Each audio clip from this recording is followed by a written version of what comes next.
বাংলাদেশ ব্যাংকের সাবেক deputy governor জনাব এস.কে সুর চৌধুরী সাহেব দায়িত্বশীল পদে কর্মরত থেকে দুর্নীতির মাধ্যমে ব্যাপক অর্থ অর্জন করেছেন এবং সেই দুর্নীতির মাধ্যমে অর্জিত সম্পদকে উনি সম্পদ বিবরণী দাখিল দুর্নীতি দমন কমিশনের নোটিশ পাওয়ার পরে সম্পদ বিবরণী দাখিল না করে উক্ত তথ্য আড়াল করেছেন, গোপন করেছেন, যার প্রেক্ষিতে বিজ্ঞ বিশেষ আদালত বিচারের শেষে আজকে আসামিকে 3 বছর সশ্রম কারাদণ্ড দিয়েছেন।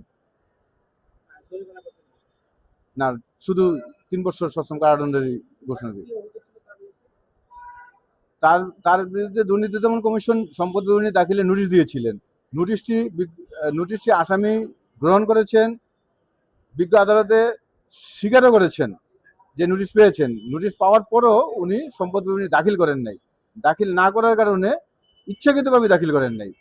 যে উনি ইচ্ছাকৃতভাবে দাখিল করেন নাই এই জন্য যে ওনার অবৈধ সম্পদ কেউ হয়তো জানতে পারবে না, এরকমটা ভেবেই ইচ্ছাকৃতভাবে সম্পদ বিবরণীটা দাখিল করেন নাই।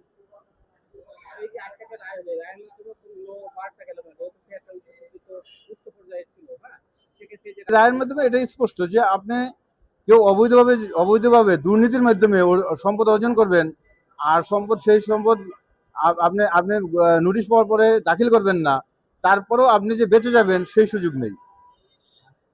অবৈধ সম্পদ অর্জন করলে তার বিচার নিশ্চয়ই এই আমাদের বিচারিক প্রক্রিয়ার মাধ্যমে হবেই।